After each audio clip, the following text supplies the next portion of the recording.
Maybe the picture. It's one of those things. What's it is? And you know it's on. Well. Maybe the picture.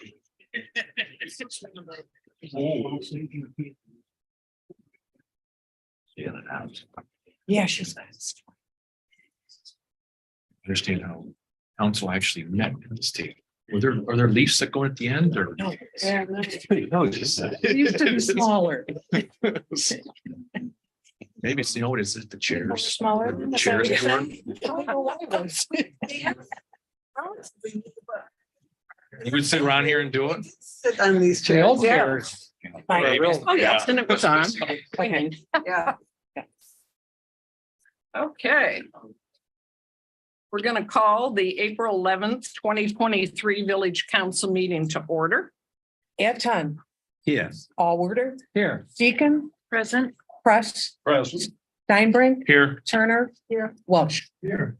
Okay, and the minutes of the regular council meeting of March 14th, 2023 minutes. Anybody have any corrections, adjustments? Move to approve. Second. Was that Ed? Move to approve? Right. Okay.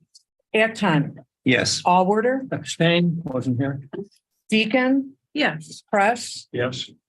Steinbrink, Yes. Turner, Yes. Welsh. Yes. Thank you. Next is pay ordinance 1272 for $434,311.33. Move to approve. Anton, Yes. Allworder, Yes. Deacon, Yes. Press, Yes. Steinbrink, Yes. Turner, Yes. Welsh. Next is our financial statement treasurer's report. Steve? Good afternoon or good evening, everyone. This is the financial report for the 3 months ended March 31st. The financial statements were presented to the mayor, clerk, and council prior to the April council meeting, as is good governance and good transparency. As the general fund revenue for the month of March was $483,000, which consisted of $232,000 of real estate tax revenue, $116,000 of community income tax revenue, and $131,000 of other sources revenue. The amounts represent collections by the taxing agencies, the county and Rita, and those amounts are forwarded to the village. As such, the village is dependent on the timing of those agencies' billings and collection activities and on the timing of taxpayer remittances. The amounts received in the first 3 months of 2023 for real estate taxes are very near prior year's amounts and are back in line with the budget. The municipal income tax revenue year to date is below 2022 by $379,000. We are conferring with Rita on expectations for the 23 4-year collections to see where their previous guidance to us, from which we developed the budget, is different. Other source revenue is favorable to the prior year due to higher rental income from the cell phone tower, $72,000 this year versus $62,000 last year, and higher Mills building rental income from a tenant one-time payment in January of 23 that was paid differently in 22. Expenditures for the month of March were only $343,000. Our monthly operating costs are normally around $450,000. Legal and professional fees are down as we have not been billed for legal services. Income tax expense is down as a function of lower collections. For the first 3 months of 23, expenditures were $1,778,000 compared to $1,761,000 in 22. The 23 amount includes $496,000 of transfers from the general fund to other funds. Excluding those transfers, the cash expenditures were $540,000 for the month of January, $398,000 in February, and $344,000 in March. All 4 departments were generally on budget. In 23, we spent greater amounts on service department equipment maintenance. I would guess the question will come up, why haven't we been billed for legal fees? I'm guessing the change in the legal status of the law firms and maybe their billing systems and so on haven't yet gotten us a bill. So Correct. when that comes, we'll take a look at it. For the first 3 months of the year, the village operated with a general fund surplus of $168,000. Recall that our financial records are maintained on a cash basis. We're early in the 23 year, and 1 quarter does not make a year. The cash balance in the general fund at the end of March was $7,979,000 compared to the beginning of year balance of $7,811,000. The financial statements do not include any costs for the coffee shop improvements in the Mills buildings, as we have not yet been billed for any of that in-process work. On the other funds, as I report every month, the village maintains other special purpose funds by either contract or statute. Cash in these special purpose funds amounted to $1,859,000 at the end of March.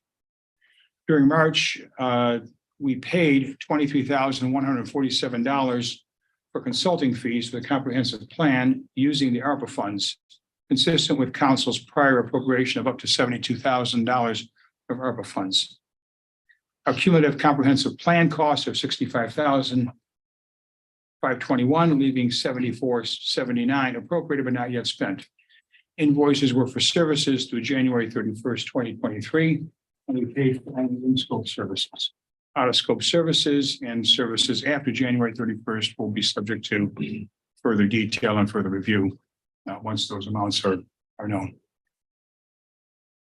During March, we received $250,000 of the ARPA funds from Cuyahoga County, representing the amount that was awarded to Gates Mills from the county for the Mayfield Road Culvert Replacement Project and the bathroom renovation.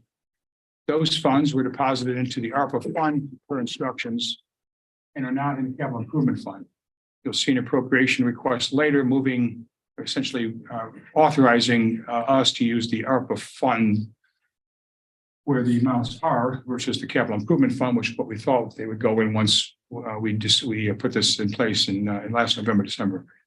At this point, the good news is we've accumulated $382,000 of the ARPA funds, both the county and our city's portion.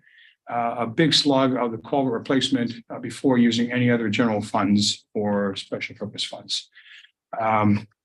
We need the appropriation passed because we're starting to get costs for the engineering work that relates to the Mayfield Road culvert, and without appropriation, we can't pay the bills.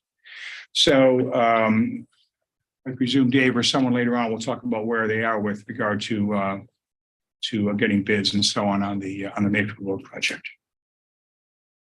The report will be published to the village website. Any questions or comments, feel free to reach out to me. Steve, I've got one. You weren't here last March, so I'll repeat what I said in March. I observed the fact that the new 5-year forecast has already been posted on the website. That's good, but it hasn't ever been reviewed with council. Probably should have been done the other way around, but it would be good to have a session where we review the 5-year forecast for the rest of our colleagues. I think I'm on the committee with you, so I know what's in there, as are a couple other members, but some are. I was not at the meeting, but I listened to the recording, heard your point. I have that and I'm prepared to do that today, depending on the mayor's pleasure and time.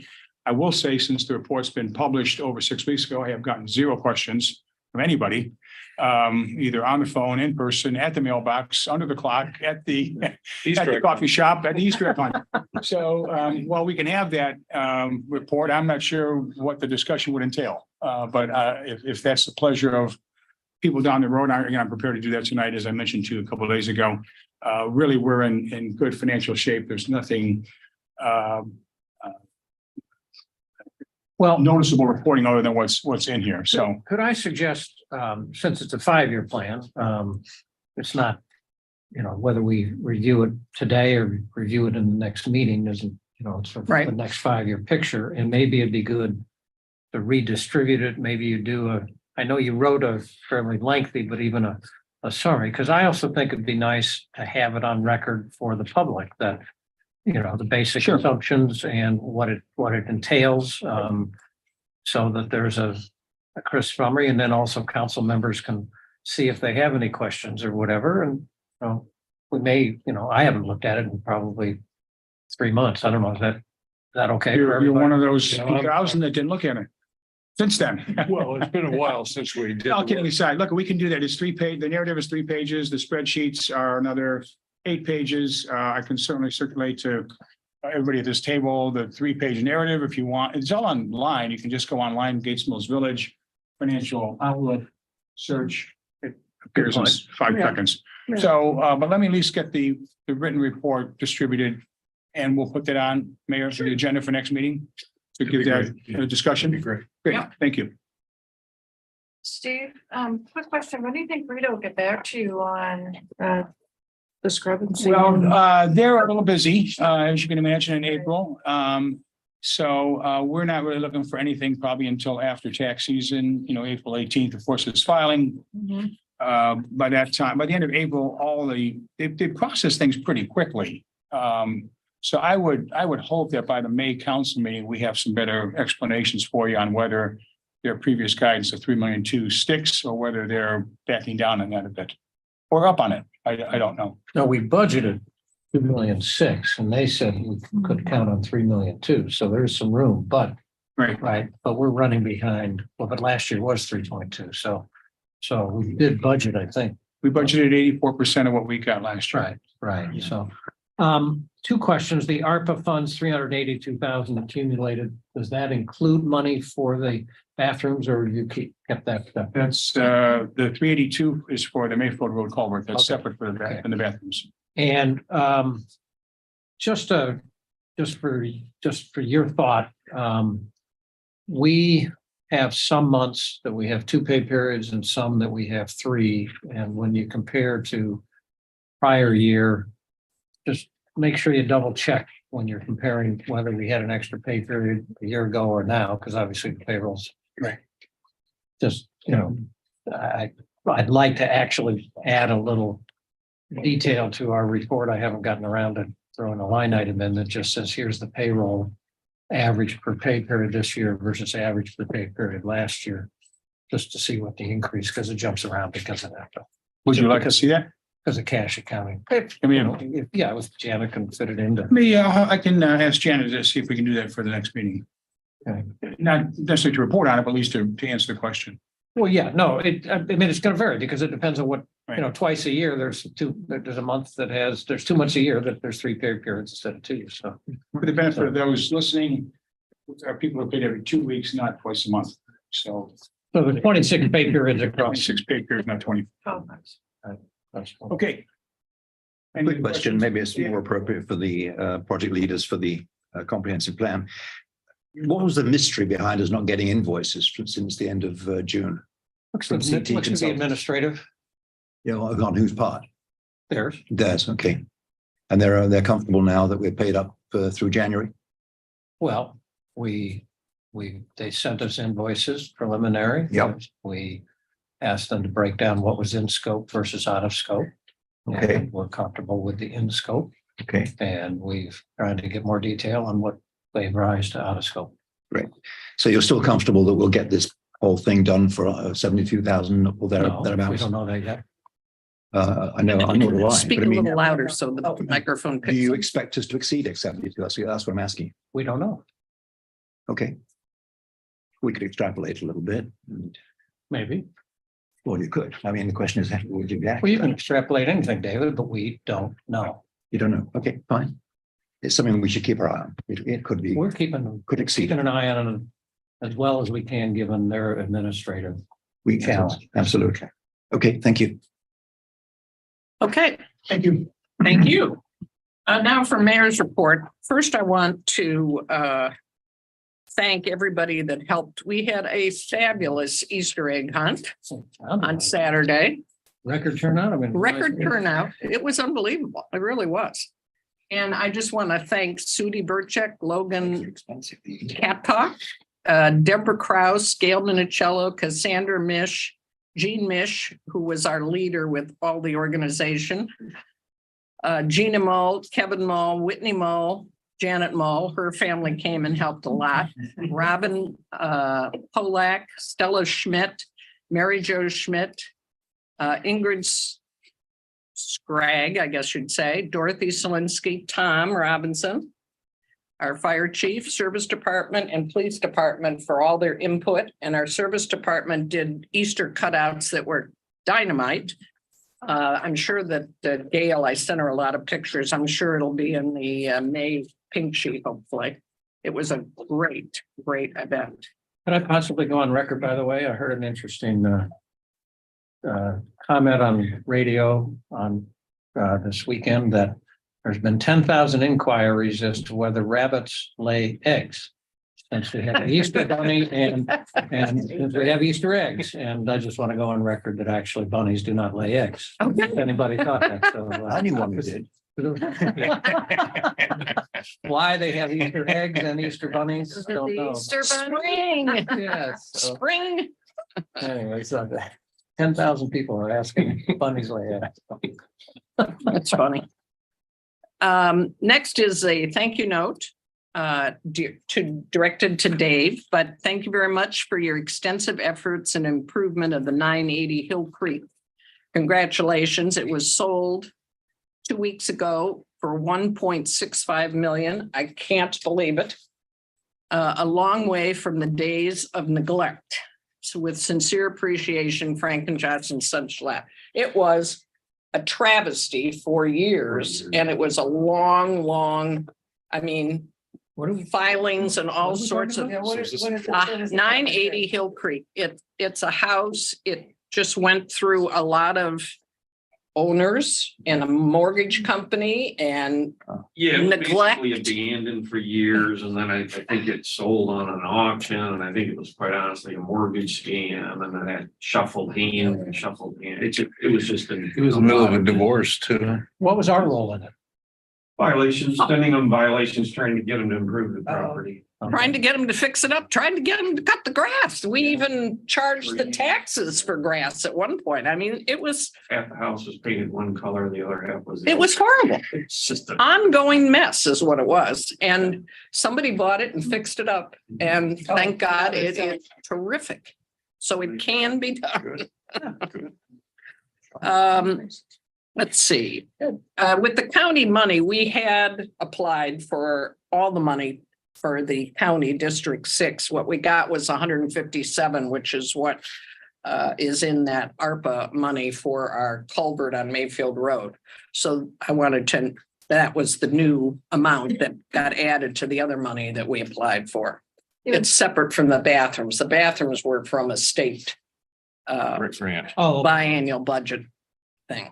No, Karen, going back to this issue about Hill Creek. You know, we've often talked about having a demonstration project. You take a house that's in disrepair and show how it's been renovated as kind of a sample, an example that other people could do, and using Heritage Home.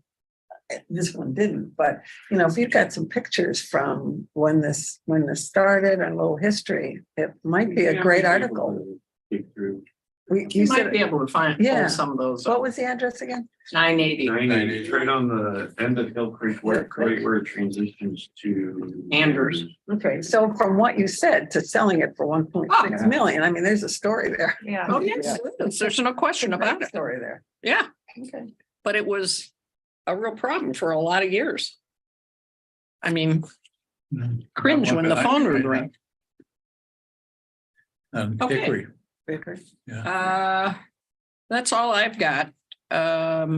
Next is, I have down here the appointment of Christine Riley to Planning and Zoning Commission ending 12/31/26. You want to speak to? Yeah, so we've had a vacancy on planning and zoning since December of last year. And so we're happy to have Chris come on board. She's a business attorney background. I've had a number of conversations with her around her views on the village and ordinances and kind of what the role of planning and zoning is. And again, we're happy to have her join the committee and fill the vacancy that we've had. So I'll make a motion to approve her nomination to the Planning and Zoning Committee. Second. Anton? Quick question. Were there any other candidates considered? Well, I guess you could say yes. Well, The one that you called me about, but Any other than others? that, we had considered a few There- names over the things. One lawyer we never So- really were able to Yeah. make contact with. Right. That actually Scott Broom had recommended somebody Yes. that we talk with that really never showed any interest. So we did go through a few people before we okay, found somebody that was interested in volunteering and spending the time. very good. Thank you. Anton? Yes, Allworther, Yes. Deacon, Yes. Truss, Yes. Steinbrink, Yes. Turner, Yes, Welch. Yes. Okay, the next thing was a committee to review historic preservation. And Celeste is here. Hi, Celeste. And we've talked numerous times. This came out of our historic group as it relates to everybody getting with 640 on River Road and whatnot to review. And I thought we were, in fact, Lori had some good ideas with getting something they could sign when they close on a house and know that they need permits for certain things and need to follow certain things. And Lori, as a lawyer, says that can be done. So with that, we kind of rolled forward to look at some things. And I know Celeste put something out, which was emailed today without too much explanation to council members. So with that being said, I think we're going to re-review it and talk with the different members of the committee and bring it back for May, is what I'm suggesting at this moment. Celeste, are you okay with that? Yeah, I'm okay with that. So as far as the statement of work is concerned. Right, and, I think it charge. It got into a few other areas which were misinterpreted. It isn't to change the zoning. It was Right. to look at the zoning, how it relates to the historic Right. district and Right. preservation. It was, so I think a little bit of it needs to be reworded. Sandra had a few good points. It wasn't to circumvent the different committees. It was to go through as it relates to the different committees with what's required historic. Right, to get a top-down understanding of how Right. that works and what might Right. need to change for historic preservation. Exactly, exactly. And as we talked about it, that related to the fact that, we could put some kind of a document together to give to realtors who sell and buy in this area. And that would be a sort of a precautionary measure to anyone who's buying a home in the area, that they know what they were dealing with as far as ordinances or as far as our zoning and different regulations. And it's just really, we can reword that. It'd be simple to reword that statement. But if there were other things that were also a question on here, I'm happy to make note of that and so that we can be thinking about that. But if there isn't, if that. Yeah, and that might be good if other council members have some input to that, using that as, to correct it or make it better or whatever, we'd love to hear it so that we can get a better definition. First of all, Celeste, I very much applaud you for, you were asked to chair this and you immediately started out by saying, well, if I'm going to chair it, I think we need to know what we're all about. And I Yeah, think this was exactly. very well done. I didn't know, so I, called the mayor to say, okay, are we supposed to comment on this or whatever? And I think she got a couple of others. So I'd love to see this get underway, but I have some thoughts, but I will call you and kick it around. And That sounds great. but I think you've given a great start and thank you. Thank you. Thank you. Input is good, so any that you have would be helpful. and I'd be happy to talk with you too. Celeste, some of my observations, again, these are great points. And I think even relating back to the comprehensive plan, there were comments in there about, building and historic preservation and, processes and policies. So it's really important. I guess my concern is about the relationship of the different existing committees, planning and zoning, the architectural review, the historic subcommittee, and then this committee. And there was language in here about, authority to carry out intentions, overall oversight groups. And so that my antenna just went up, and I just want to make sure that there's some clarity about the collaboration. And is this a standing committee? It started out as an ad hoc committee, but there's discussion in here too about it remaining, carrying on. So need a little bit more discussion about that. I'd be happy to Wrap our talk. hands around the Yeah, scope a little maybe- better. Yeah, maybe a couple of council members and a couple of committee. Any members input need to is need welcome. to get together and talk about it. It was a great start, though. Oh, thank you. Yeah. I think the whole idea, what I thought is if it was a task force, it was a little less rigid and it was more a fact-finding group to kind of derive all of the different things that go into it. I mean, we have 5 organizations in the community that kind of look at housing or planning or development. And so with all of those different entities, how are they working with each other? And so that was the first part of it. And then it turned into an ad hoc committee, but there are other, I can't think of the other thing you mentioned, but The authority. yeah, the authority. Yeah. Where authority came into it was when we were talking at historic review, is that their historic review felt that they didn't have authority to push an issue forward. They should communicate that, but they don't have authority to make decisions about it. So that's where the authority piece came into it, to provide Dave or whomever else, Chris, whoever is in the going to be managing sort of the regulations, to give them the authority to be able to say, no, this is where the line gets drawn. I think the genesis was the discussion we had last.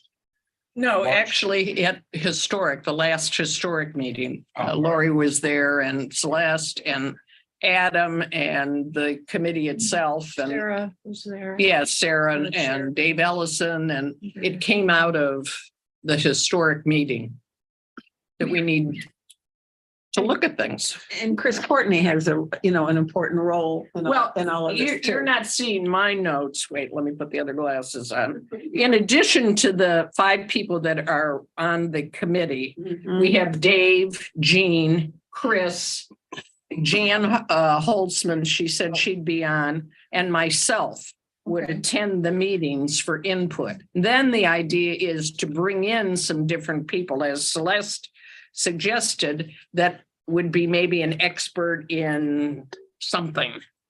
Preservation. Maybe it's Marcia Ensemble comes and talks to us that they've given all houses above a certain age a particular plaque. Why? Mhm. Different things like that. But I don't see Chris's name on here. I know, those are in my notes. Okay, all right. Well, To I'm announce. glad we're gonna discuss this and Right. get it together by May. Yeah, Yeah. it's good. The question, Okay. the plan is though, that this group, whatever we want to call it, Uh-huh. reports to council. Doesn't Yes. report, it isn't a subcommittee of a subcommittee. That's a task force. It's a task force reporting to council. Mhm. Great. Thank you. Thanks, Celeste. Yeah. Next is clerk's report. Nothing to report. Okay. Next is committee report. I have 2 things to report on, as asked by the real estate committee and point person on what we're doing over at Sarah's place. The coffee shop work is progressing. I think we're pretty much done with our role, other than we're waiting for a door to come in, and then our service department will install that, but they've done their piece. I happened to tour it yesterday, and they're putting the floor in shortly and a few other things. So I don't want to set up any false expectations. So I think that they are hopeful that it will open at some point in May, and I don't have a more definitive at this point, but that was consistent with the original when we launched all that. As far as the Burton Court work, I'll remind you at council, we authorized the mayor to proceed with an architect. But I also volunteered that I would confirm with the tenant that the terms upon which we're going forward, while non-binding, that our tenant, the Gromolskis, were in favor of that. And so I had Todd put it in the form of a LOI with language on the list all the terms that we reviewed as a council. And so it's just simple language. It clearly states 3 or 4 different times that it's non-binding, but it's an indication from both parties that this is what they generally intend. So they and the mayor signed that. And we have chosen our architect and hopefully possibly even start meetings this week. And from a timing standpoint, we think we can get through the preliminary stages fairly quickly. We talked to the different architects about the process. I, for example, don't anticipate that from an ARB standpoint, it's particularly controversial. It's just going to be pretty much replicating the same look on the second floor from an external standpoint as you have on the first floor. But and we're going to engage the architects that work with ARB in that process to make sure that, you know, we're not going down and, you know, having to change the concept 3 different times. We're not sure about other aspects. Dave Gromolski is on board to be available on a daily basis so that we can get all the input to the architect that they are looking for, and then they can do the actual architectural work. Their approximate timetable would be that we would have drawings ready to go to state for a permit and ready to go to potential contractors for bidding in 8 weeks. And that is, you know, approaching the middle of April, so that would be the middle of June. The question is the length of time to get permit. Well, first of all, obviously, we need to get bids from the contractors to see if it fits within the framework that we've been looking at. But that will go along in parallel with the process of applying to the state for a permit. We got different stories from different architects about the process. It's pretty bogged down in general. They're undermanned apparently, and so there's a potential backlog. The firm that we're going with said that while that's the case, this isn't a very big project. It's possible that, you know, a reviewer might, you know, be working on one big project and then not have anything to work on halfway through the day and say, well, let me pick up something I can look at quick. And if they're going to play the squeaky wheel a little bit and maybe be able to then get us fit in, because it's probably a fairly quick review. It's not complicated. So we're at that mercy. If we are to proceed, again, we're delivering a vanilla box, I guess they call it, involving the first and second floor. Dave Gromolski wants use of the first floor by November 1. It's possible we'll have all the work done by November 1. Somehow nothing ever goes in a straight line, so I don't know. But if we can get it all framed in, roof on, upstairs at least generally in shape, and the downstairs ready, then he gets through his holiday season and we could then commence the internal work, finish that up, and then he would do his work in January, February. So it's relatively tight timing, but obviously we got the first hurdles and we'll see how we progress, and I'll keep you posted at each council meeting where we are. And obviously the big thing from our end is getting bids or quotes from the contractor and seeing if it's within what we think. Are they going to develop more than one design concept in case our budget limits what we can do? Like maybe if money were no object, we'd do this. We were on a tight budget, we do that, maybe something in the middle, or are they just going to go with a single approach? I think at this point, we're going with so maybe part of that question is, as we work through the design, are we going to be questioning, are there things that we're doing that's expensive or not expensive? On 2 fronts, the architect certainly have opinions on that kind of thing. The second thing is we're potentially going to ask 1 or 2 contractors that we will be asking to bid on this if they want to look over our shoulder while we're going through it, so we can ask questions about you know, do you see anything here that you think is going to add more than we need or whatever? So It seemed I to me think one, that's the best because from a timing standpoint, and we one also. variable might be how far they come out over the north patio, I asked the architects about that. because that would add more space. But of course, it is going to add more cost as well. Sure. So I don't know what it does. to Well, but there's, economic- okay, so actually in our discussions right now, the concept is calling for a, I don't know, think as much as a 3-foot overhang of the second floor over the first. And so I did ask them just as an example, I use that as an example of, and they said, well, you're gonna have to reinforce that wall anyways. That's probably not particularly much additional cost. But I didn't ask, well, long, you know, if we can do 3 feet, how about 30 feet? So. Across the road. So, but good point, Michael. Obviously, the quote that we're going with is 22,000 for the architectural work.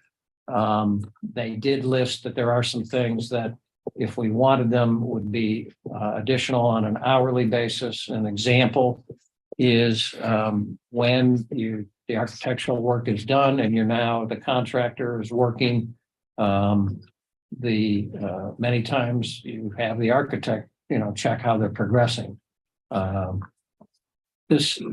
work isn't the most complicated project. Biggert says in the other work that he handles that by and large, but we know what our hourly rate would be if we want them to look at it. So we'll use that discretion at the time. So I was happy to have it than have it baked in and then decide we don't really want it, because now you got to figure out how to back it out. So Are you at liberty of saying who we hired for the architect? Dimit, DIMIT. And Dave Romulski talked to the architects that we were evaluating, so he's comfortable. So the next step is to get to the point that we can come back and see how it's taking shape. Okay, second topic is Can I ask a question on Oh, this? yes. I'm clear in my own head that we have an agreement, a standalone agreement for the coffee shop. Yeah. I now understand we have an LOI for the second floor. For the combination of the first and second floor. Okay, well, the work has begun on the first floor without an agreement. No. Nothing's done on the Yeah, first we don't floor. have any. No, we pulled that Enforced this yet. and looked at the combination. We thought that was a better option. That was the process. Okay, so my question might be, if we don't proceed with the second floor, presumably we proceed with the first floor. We would certainly fall back to that and bring And that. Gromowski back. would too, probably. We'd fall back to that. Yeah, okay, thank you. So I'm sorry, did you have any other No, questions? that's it. So the comprehensive plan, I hope everybody's aware, we have the town hall meeting next Tuesday. We completed 3, as you're, I think, aware from each of our council updates, 3 advisory committee meetings this past winter, spring, January, February, March. I think, Russell, most of the issues that the advisory committee expressed interest in digging into further back when we looked at all that in December. So we have what we think is a near final draft of the plan. And at this point, as was in the original scope, the next step is to get input from residents on what they think are the more important aspects of the plan, what are the higher priorities. And feed that back to the advisory committee. So we found that our first town hall meeting, we had a bunch of posters around with a lot of different content and asked people to put red, green, yellow dots on various things, and didn't feel that was very fulfilling. We got feedback that, some people didn't even quite understand, didn't look like we got all that many dots compared to how many people were there. And when we did our neighborhood meetings, we broke into small tables and got lots of positive feedback that residents enjoyed being around a table with other residents and talking through things. So we're going with a small table format for this meeting. We don't know how many people will show up, so we're going to be prepared for, maybe larger. Again, it'll be at the elementary school, what gymnasium, I guess it's technically called. And I think we're gonna have as many as, I guess he's not here, but Mike isn't here, but 15 tables, 10 at a table, but I don't, we're, gonna be planning on probably as many as 10 tables.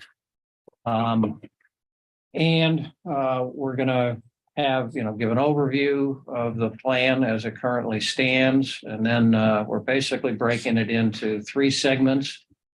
First segment is to talk about goal A and B, which is really the rural character essentially of the village.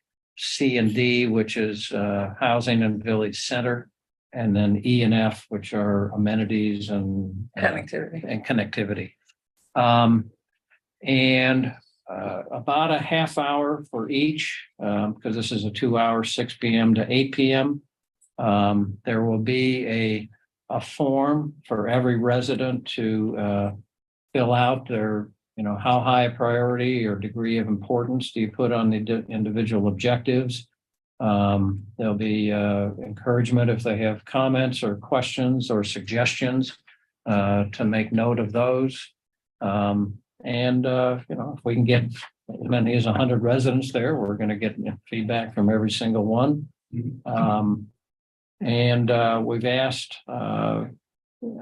we're hoping to have members of the advisory committee to be able to pitch in depending on how things develop. So it's still, we got a little bit of fine tuning to do, but we're looking forward to it. I think hopefully it'll be a good, meaningful process for the residents that attend. And then, we'll then have a final advisory committee meeting. And we think that we're on track for a presentation to council in the June meeting. And then I think go into a special council meeting. We can decide at the time how soon after, but the draft plan, I don't know how much it's going to change, but I think you wouldn't hurt yourself to read it in detail now if you haven't, and begin to form, because I'm going to make another comment here, just to begin to get our minds on how might we want to digest this. And my personal gut says it may be more than one special council work session.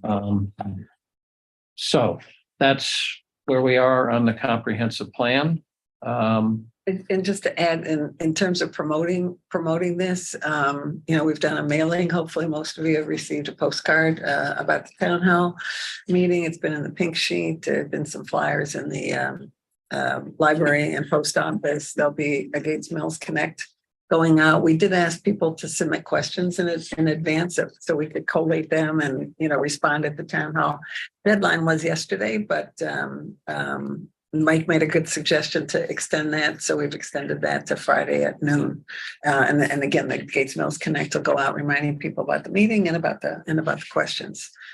I think you ought to make a provision for people to ask questions from the floor, as well as all the other things you said were fine, but it seems to me there ought to be an opportunity for people to ask questions. Well, certainly in the individual tables, we expect that people will be asking questions, Sandra. Yeah, but you and Sandra can't be at every table. No, well, that's why we're going to have Right. other advisory committee members around, and so here. Chris, and Sit so here. we may be running from table to table, or at least listed. So yeah, we're going to certainly see what kind of questions. I'm a little old fashioned. This sounds more like a workshop to me than a town hall. And I think people were hoping that there would be opportunity for conversation in such a way that everyone would hear everybody. Mhm. And it seems to me that video coverage of what you have in mind will be pointless. Probably, yeah. And I think that's disappointing too. Well, for any present part of the meeting that's a presentation, that'll be live streamed. But when we go into the small group discussions, no, that won't be. And, I've been to plenty of town hall meetings where it's been kind of open microphone. I've been at them here and certainly other communities. And usually there are some people that are, again, very, very passionate and, who will speak at the microphone. But not everybody has a chance to speak their opinion. The reason that we went with this design was that every single person who attends is going to be able to, to voice on paper their opinions and, recommend their priorities to the advisory committee. If you think about it, it's a 2-hour meeting. That's 120 minutes. If you have like 15 minutes to start, 15 minutes to end, that leaves you with 90. Even if people only talk 3 minutes, that's like 30 people out of 100 or 110 that really get to speak. And some people, again, it's like, it's not always civil either. Let me just put it that But way. we'll hear more opinions this way, actually. I think we will, but let's be more important. We've had this thing as open as could possibly be. We've gotten a lot of input. We're not throwing this out to take a vote of the populace at this point. That's the role of the advisory committee. No. So I'm sure that there's going to be some people that are going to find something on one page and one paragraph that they think is just the worst thing they've ever read. But our consultant was absolutely crystal clear that just having an open mic forum is just very hard to control, and it's pretty much a bid session, and it really doesn't get you the kind of input that this. She was promoting to a certain extent the green dot, red dot, yellow dot kind of thing, and we kind of didn't feel that really worked. And so we've come up with this and think that, because again, we got really positive feedback from the residents. So, again, if somebody's got strong opinions, first of all, I hope they're going to show up. And secondly, I hope that they're going to, give us that feedback. So what will you do then with the written feedback that you get? How will that be From each group. compiled and from each group? Well, it sounds like from each person. Well, from So- each table. person, there'll be an array of You'll priority. fill out a- of Right, you're gonna priority. So prioritize. that'll be quantitative, so to speak. And what happens to that? That'll be tabulated and fed back to the advisory committee that out of this, these are the objectives that came to the top as what the percentage of residents that commented felt were the most important. So it might be. And by helpful definition, to- the ones that get very little, or we're going to have a sort of the equivalent of a 5-point scale from high priority to low priority, or, very important to not so important. And so you'll be able to, look at it and effectively put a score on it. And so against this objective across, there's 100 respondents, this is the average score. And It sounds really valuable, but it might be helpful so it doesn't get lost in the report to actually, why don't you publish a tabulation of, what people said as part of the report? what their response was. Yeah, Yeah, no, I think we will. rather than weave it Oh, in. so that people well, know, that'll be a no, public record because that's going to be set back. To take your idea one step further, maybe we should schedule a second meeting to present the findings, to have it reviewed by everybody, so they understand what happened, what was boiled down, and what Yeah, we came up that's not with. a bad idea, That's a really actually. good idea. A second Yeah, town hall meeting? Yeah, Yeah, it kind of to plays to what review. David said. One's a kind of a work session and one's a kind of a town hall. And And that- what would be the well- output of that? Get Review. comments from From people, who? from anybody who wants to show up. And what are we supposed to do with those? We'll review what we presented and have them evaluate it and get their opinion. Well, that's And do really what, what and this do what with it, meeting- Ed? Do what with it? Just break that down. Do what with it? So 30 people give us an opinion. Are we supposed to? Well, I mean, right take now that it as a goes into a statistic? black hole and We nobody. surveyed the whole community. We got 550 Wait a minute, you responses asked to the me, survey. can I answer? Yeah, I think that we should come out with the public after this is published, present what we've got, and then let them evaluate, digest it, and see what our next step's going to be. Yeah, if you get 30 people ask a question and they're all different questions, you're probably not going to change anything. But if 15 people ask the same question, then you probably need to change something. That would be my view. I don't necessarily accept that. Well, That's the role of the advisory committee.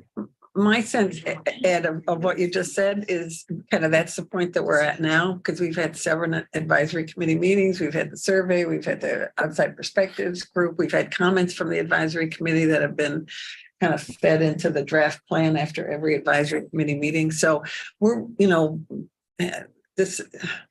we're kind of at that point now to say, okay, community here. Yeah, I this know what is- you're this is saying, but it. my And- observation on, And No, I just think to you've done a great finish, job. It's just that I do I too. think we have to go one extra step, as you suggested. But I've gone to and every present. advisory committee Right. meeting and there's been, and you've had 27, 25, whatever it is, people working hard. and That's great. but there've been nobody in the audience to speak of. Usually David and I are there. Usually Jerry's there, usually Chuck Spear's there, and that's it. Yeah. So I think there's a lot of people in the village who, for whatever reason, haven't got involved as Yeah. yet. Mhm. Well, let's, you I know, wish they'd been involved all the way along, We asked. I but think I think they haven't. you'll judge that once you get Yeah, input at we'll see this what happens with thing. the- Maybe you'll with the need meeting. another meeting, maybe you won't. I think it Yeah. depends who shows up and what the questions are. Are you saying that it's a long report? It's fairly complex? It's not Is easy to there read, I enough don't think. time in one meeting for people really to get a good overview and to understand it? Maybe is Mhm. thought where you were going with that? That's Um, exactly where I was going. Oh. And explain the process and how many people were contacted, how many surveys and how many neighborhood meetings, remind everybody of all that good stuff. Oh, we're you've gonna done. do that in the introduction. That's the whole point. All of that was the upfront work that's been fed into the advisory committee. The Understand. role of the advisory committee, who are supposed to be representative of the community, is to pull all that together under the guidance of the consultant and come up with their suggestions, recommendations, things that we ought to consider. Well, I don't You think can't anybody's go arguing to two- arguing you can't about go to that. I think it just 2,000 needs one more residents and ask step. them to do it. You gotta.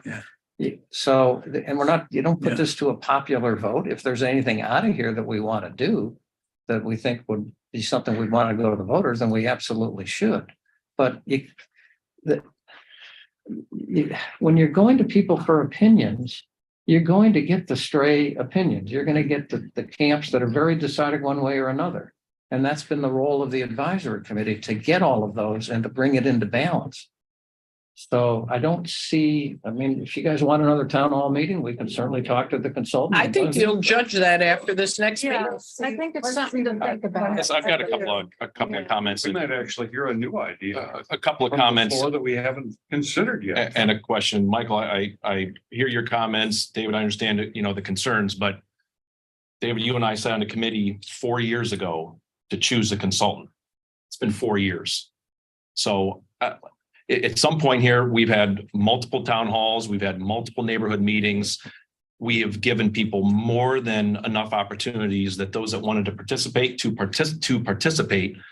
We've gotten all the information in, and to me, it kind of starts to feel like we're dithering, like we're too afraid to make a decision, we're too afraid of the outcome.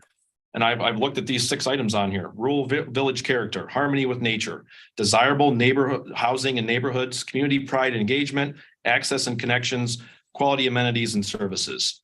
I would be hard pressed to find anybody in the village that would disagree with those 6 items. So while I will agree that the process has been a little sloppy and a little messy, and there will be time for postmortem after all of this is done, so that there's some takeaways and some learnings for future councils, but I think that's to be done after we get through this process. I think the output is what's important, and these types of things are messy. If it was easy, it wouldn't be worth doing. And I think these things are difficult, and that's why it's worthwhile going through this. The amount of time that Chip and Sandra have put into this, the advisory committee, all the subcommittees, there's hundreds, if not thousands of hours. And the easy thing to do would have been to say, oh, we don't need this. This was a difficult thing to do this. And so I think we've given everybody more than enough time. And while I may not agree with this 100%, I think the people that have chosen not to participate or have their feedback view this, and maybe they say, listen, I've elected representatives to represent my opinions on things, and I don't feel the need to participate, or I'm happy with the direction and the way things are going. So I understand the need to make sure we get the vast majority of people involved. I think we have, compared to most surveys. We've gotten the surveys that were sent out, the response rates, the town halls, the neighborhood meetings. And I feel like we're down to brass tacks now. It's time to make a decision. So Could I make three comments, if I may, along these lines? The process, as I've seen it, and I've talked to a number of advisory committee members, and they're a little bit mystified by, at the end of an advisory committee meeting, the conversation is recorded in writing, and somebody decides what to put into the evolving document. It's not the advisory committee. I think what we've got is a consultant's report.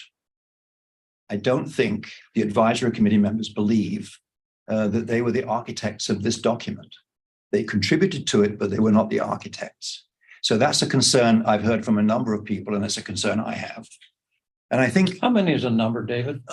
I'm not going to tell you, it's private. I know that because you keep speculating like this big army. We've talked to a lot of. There's only 25 people, only 15 of whom show up. I mean, a No, quarter of- 23 of 25 have showed up in one meeting or another. in the Okay, last well, 3 months. 14 were at class. Yeah, I don't think anybody's saying that you didn't do a good job. No, I just we're not. think we just- Yeah, you I'm did. trying to disparage the process and I'm not going to. I'm not accept that. disparaging it. I'm just saying how I saw it and how others have seen You it. always are disparaging the process. That is not true, Chair. Every single. I strive every process I see, I strive to improve it, not to Thank you. disparage it. God forbid, thank you, because I don't know how we do it without all of your efforts. Well, you ignore them. That's the point.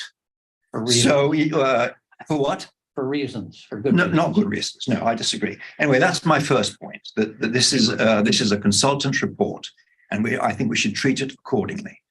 It's a lot of information, and there's a complicated document, and very difficult to work through. I think the origins of this thing, and I claim I'm the paternity of this thing by having suggested a master plan at a council meeting in 2019. I thought with the fumbling that went on with 781, Yeah. I believed we had to come to some sort of The meeting in the basement of the community. house. the one I remember was in the community house, That was and Pretty bad. so meeting. it was a tough meeting, but it was a tough issue. Everybody brought their lawyers. And I think what we really have here is a confluence of conservation on the one hand and development on the other. Nothing new. The two interact, and people have got to decide which is the more important. Where is there development in this? Where 1160 is about development, very much so. No, it's It's not. about conservation. Well, I nobody's bought that argument, Okay. if I may say. All right, well, let me Well, just, doesn't the let me plan back up recommend- for a minute. We've got to get this wrapped up with this. I think it's an important discussion. Yeah, I do too. You know, I really do. And I guess I don't know where you come from in terms of it's a consultant's report and that the advisory committee don't think it's theirs. I mean, I've been at every advisory So committee have I. meeting as well as you. And after the meetings, there's comments that the advisory committee members write. You may not see them. You know, you don't see everything that's stated or written that goes back to the consultant. I don't either, but it's collated and comes back. And the advisory committee has a chance to say this works or it doesn't work, or it fits, it doesn't fit, it's accurate or not. In December, well, November, into November, December, we did kind of stop action at that point to make sure that we had a chance to check in with people and see if they were still on board and engaged. And we went through a checklist, all goals, objectives, and strategies over 160 of them, and gave people an opportunity to respond and set, priorities And and David- put it together. And I yes, the consultant's hand is on it. Absolutely. I hope so. But it's In not the, David's defense, I've been told by more than one member of the advisory Me too. committee that they wanted to have a meeting between the last meeting in the town hall to review and input the final draft. And they were denied that opportunity. Yeah, we got that request. Yeah. Yeah, and we And decided it seems from a to me budget that's standpoint that something it they was should have done. because one or two members thought that was something good to do. We If my evaluate name were that. on a document, I'd want to see it before it got posted on the website.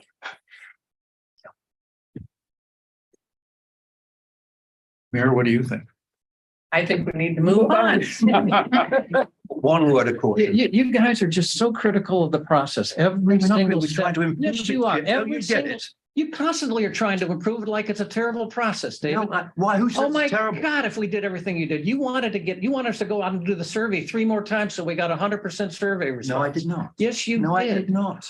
David, this I- is a I've heck of never a said that. process, No, we did this offline. hurting 25 people. All I want is a The microphone. good news is you can go online and look at the past council When are minutes. you ever going to compliment the And- process, David? this is what's going to go on at the Complimented the town hall process. meeting with a Hard work. microphone in the audience. And we don't want that. No. I want to participate in a respectful, civil, meeting. And I've been at ones here.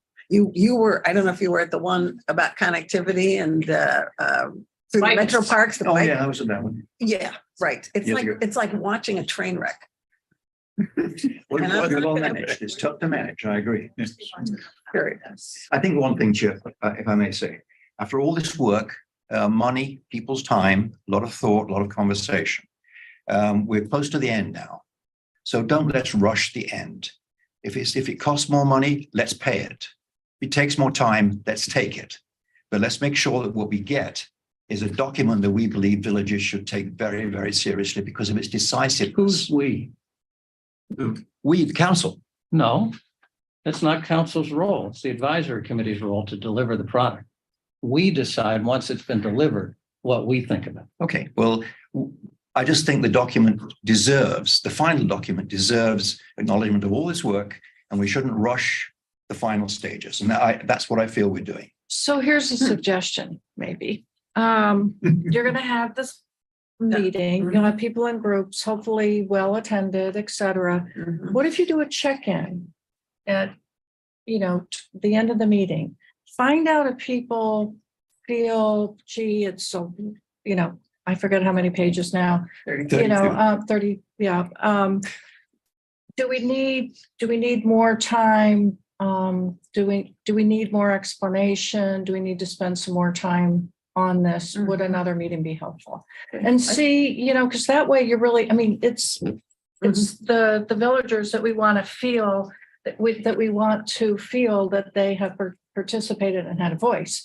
So find out how they feel at that point. That's a good idea. Yeah, that's a good Hard to idea. argue with So that. maybe that would. And then we can decide whether to do it Yeah, Right. or not. So we can Like I defer that said, you would decision. get through the meeting and then you decide whether, Yeah, So let's not rush. it's really what you were saying. exactly. Okay, Thank you. we move on now? Okay. Are there any other committee reports? I'll talk about planning and zoning. For a little bit of good news, planning and zoning approved the cell tower request for Gilmore Academy at last week's meeting. This request originally came through planning and zoning in 2016 at the location that's off of Cedar Road. And when the stadium was being contemplated, there was discussion about putting a cell tower atop one of the light poles for Gilmore. And they determined that due to costs and some other issues that really wasn't feasible. And that issue or that never came into planning and zoning for pre-review. So that was before as a pre-review for planning and zoning last week. Planning and zoning had some questions around landscaping and the setbacks. All the criteria in the ordinance was submitted along with the application. Given what went on last week at West Geauga High School, this is first and foremost a safety issue. If you've ever been at the Gilmore parking lot, your cell phone does not work. So we need to, I think it's good that this is going in here. This is sorely needed in my opinion. I know there are people up and down Dorchester that don't have cell service either. So this has kind of been a dead spot in the village for cell towers. Chip can certainly talk to this better than I can. But that was approved by planning and zoning and will be as one of the resolutions coming up here later on. And then we also had a resident, the second resident that has come through in the last probably 9 months or so, requesting a variance to have a solar panel on their roof that faces the road or is visible from the road.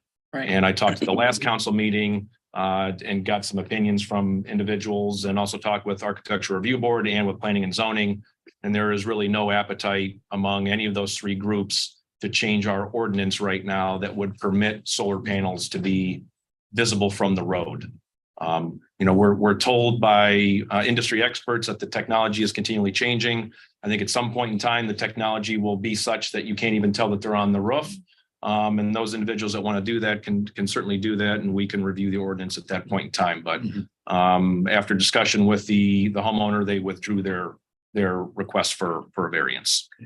Where are you going to put the cell tower? Cell tower is going to go just to the right of the driveway on the second house. Not the first house that's east of the dormitories, but the second house On Cedar. on Cedar. Yeah. By the big pine trees. Yeah. Representative from Gilmore here. Yes. Okay. Well, we have that, but we have it on the agenda tonight. Shouldn't we do it? when Correct. we- Yes. Yeah. Just tee it up. Okay. Are we still thinking of another cell tower in the other end of the village? Potentially, Love yeah. to, yeah. And we'll comment on that when we get Yeah. to that resolution, so. And Craig, panels can't be on the front no matter where. They could be on the front, they just can't be visible from the road. From the road, no matter where in the village. Correct. right? Correct. Okay. And some are tricky, the lots, because the house, it's got two views and Right. all kinds of things, so it's. There's also on the same law, I think it's the satellite dishes weren't allowed either. Did they ever do anything about that? Well, those were the original big satellite dishes. You had to get a variance for those. I don't think we have anybody with any of those anymore. I believe so. Yeah, and get Too to the many trees. trees. Yeah. Now that everything's streaming, so it's a whole different world. Yeah. Okay, next we're gonna move on to police department. Thank you, Mayor, members of council. Everybody should have received a copy of my monthly report. Be happy to take any questions you might have. I've already got mine. Could you answer?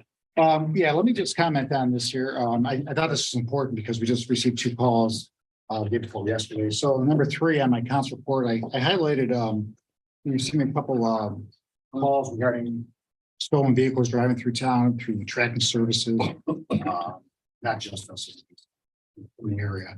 So we did have 2 more just the other day up on Brigham Road, and the other was on it's escaping me right now, but they're moving through here. Sorry, Lori, but they're targeting Dodge Durangos. So,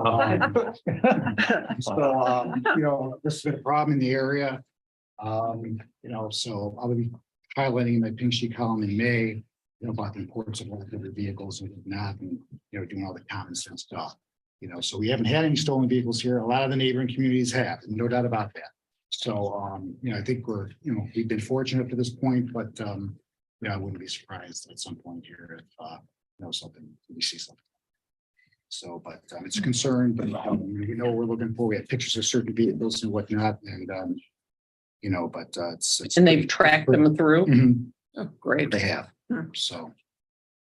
Chief, that give was important. 30 seconds on the cell cam or the camera. Yes, I had a meeting today, and so we're in pretty good shape. So next Friday, the 21st, the contract's gonna be back up on Mayfield Road, eastbound. They're in possession of all the equipment. They're gonna go ahead and put it, you know, hang everything and do everything, and start running the electric. And so things are moving forward. And we know there appears to be some movement here, possibly where we can get that west end camera, possibly, you know, in the next couple of months. So things are progressing. We had a great meeting today. I think the company was experiencing some staffing issues and whatnot. There's been some transition with the company. And we had everybody on the meeting today, and there's a pretty strong team. I felt real good after talking with me today. Is that the construction company or Getso? Well, it's Gatso, and they have hired a contract for construction. Okay. Does the judge approve this now? Well, that's another component. to this. Judge, yes, they have a different vendor that works through the interfacing with Gatso.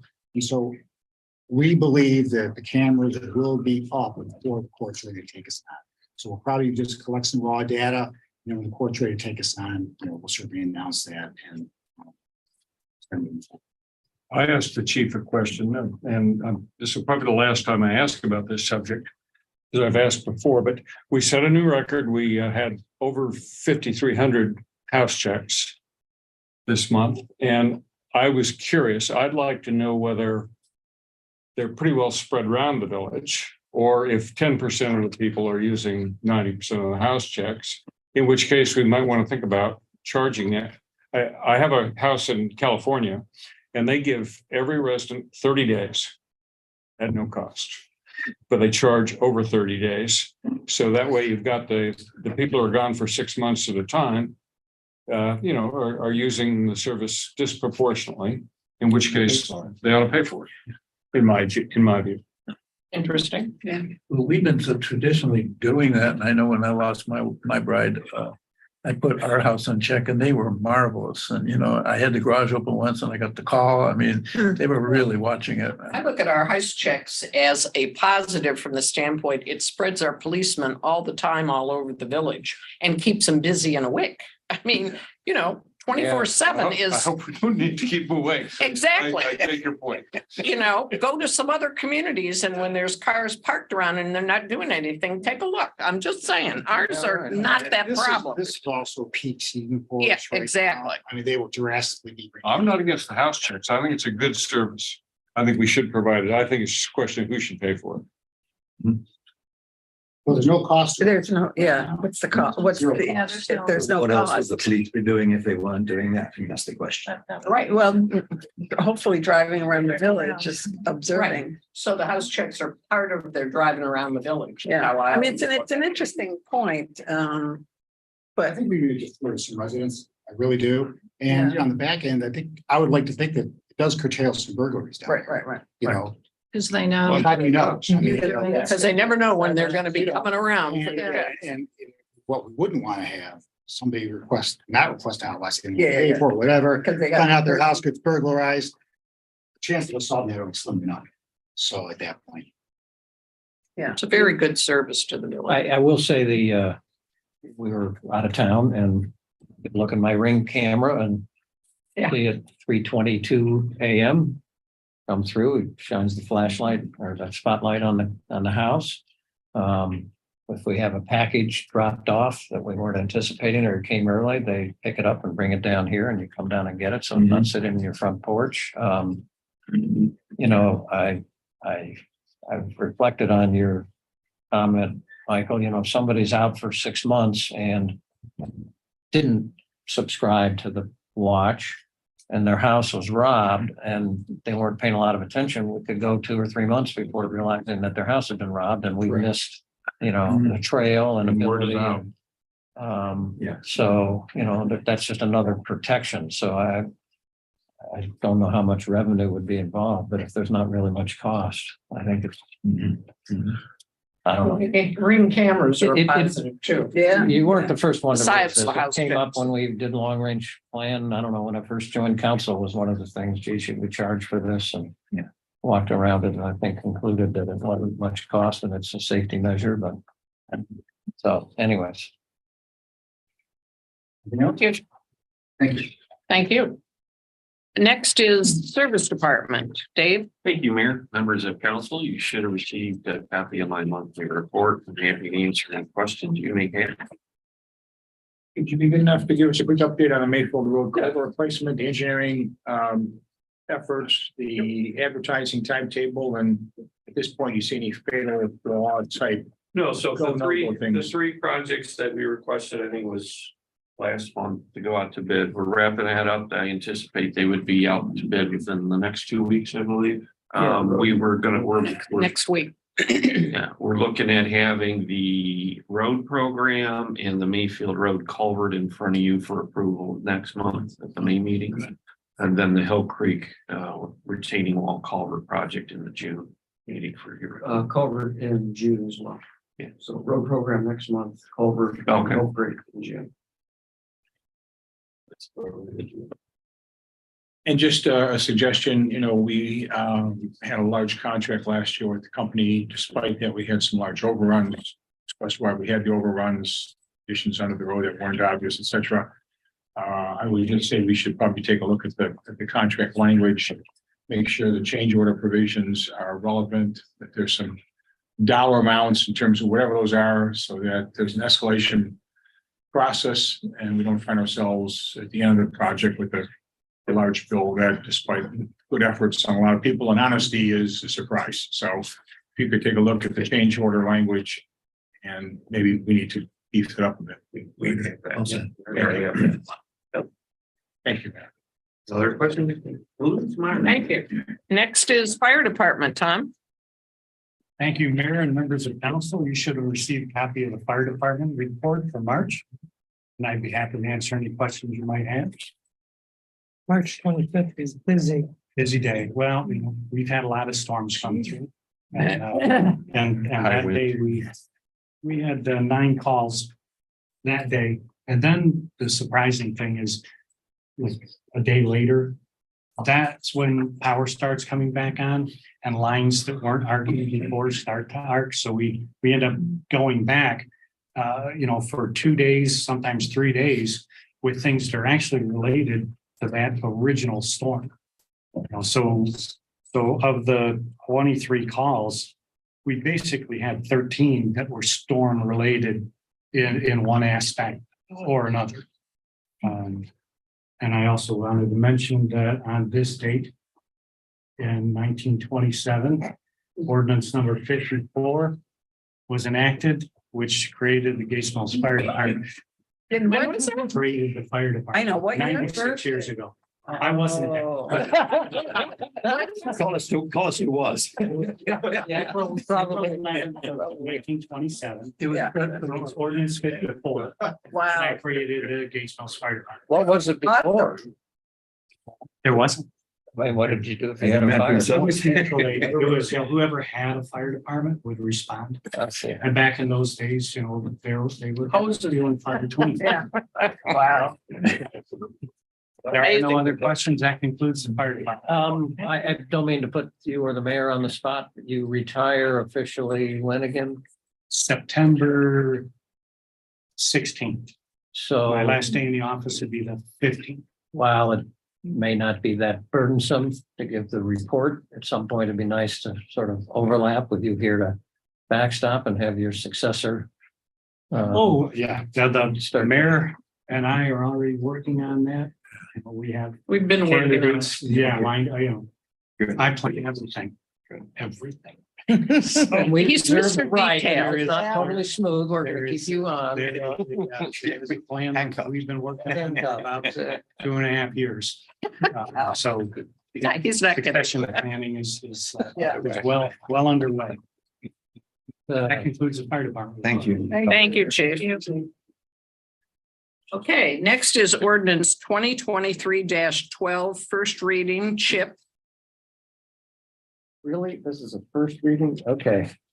An ordinance to approve current replacement pages for the Gates Mill codified ordinances. Now, I really hope we take 3 readings on this one, because there's a lot to walk around here, so. I think everybody knows that we have our ordinance book. I find it actually very invaluable, and I guess we need an ordinance to approve replacing some of the ones that are in there, and not sure at all why we need to take 3 readings on this, but if people would prefer. Any sentiment to suspend the rules, or shall we leave it? So this is all to bring it in compliance with state law. So there's no choice here. Right. Housekeeping, right? Yeah. Right. I don't think we need, Right, I don't think we right, need that's the other- 90 days to Yeah, update the. yeah. I move Agreed. to suspend. Thank you. Second. Eton. Yes. Allworder. Yes. Deacon. Yes. Press. Steinbrink. Yes. Turner. Yes, Walsh. yes, Move to approve. second, Eton. Yes. Allworder. Yes. Deacon. Yes. Press. Yes. Steinbrink. Yes. Turner. Yes, Walsh. yes, Good job, Chip. Thank you. Next is resolution 2023-13, Chip. So this is just a resolution authorizing participation in the ODOT road salt contracts. They awarded in 2023. There's debate from time to time whether you want to go independent of ODOT. I think we found occasionally you'll find somebody got a better rate by not being part of ODOT, but I think by and large, it's typically a much better rate. And we found that this has worked properly in every year. So we're asking for this. Now, this is not, we'll wait and get the bid, and then that's when we pick the amount. No, we have to submit that resolution with the amount. I'm sorry, I guess I got confused. So how many tons are you gonna carry over into next year? 860 roughly. Okay, and 23 is what we usually like to have at our disposal. So if you do the math, 1440, I would ask for 1400. for 1,400, and we'll have to pay for some of the carryover. You're like 160. I've still got to I got to call into Cargill, either rented space for the season, or there's a buyout, but I don't know which way we want to go yet. Okay, we can evaluate Take a look that. at the So, dollars on. You have room in your garage, Chip? well, I mean, Or you know, 160. well, okay, let's just, quantify that because, because our bin holds 700 and something. And we like to finish the season, I mean, it doesn't hurt us to finish the season with a full bin. So we're only over by 150 ton. The problem is the quantity, if we go with 1,400, we only have to buy 90% of that, which would be, 1,260. Or 10% over, if it's a hard. Or 10% over, but we carry over, and we haven't had 2,300 tons in a long time. So, so it's a bit of a gamble. It just means that we might have to carry more over next year, but it's running out is a much bigger problem, because when you run out, everybody else is running out on the price for the marginal, so versus the storage cost. So I'm okay with 1,400. It wasn't in the resolution and I get confused on that. So Is our consumption going down or up over the years, do you think, as the climate warms? well, there's one caveat to that, which is we used to mix the cinders in with the salt. And when cinders got so expensive, and don't really understand why, but then we started to lower, if not eliminate the cinders. Mhm. And discovered that, first of all, spring cleanup was a whole lot better.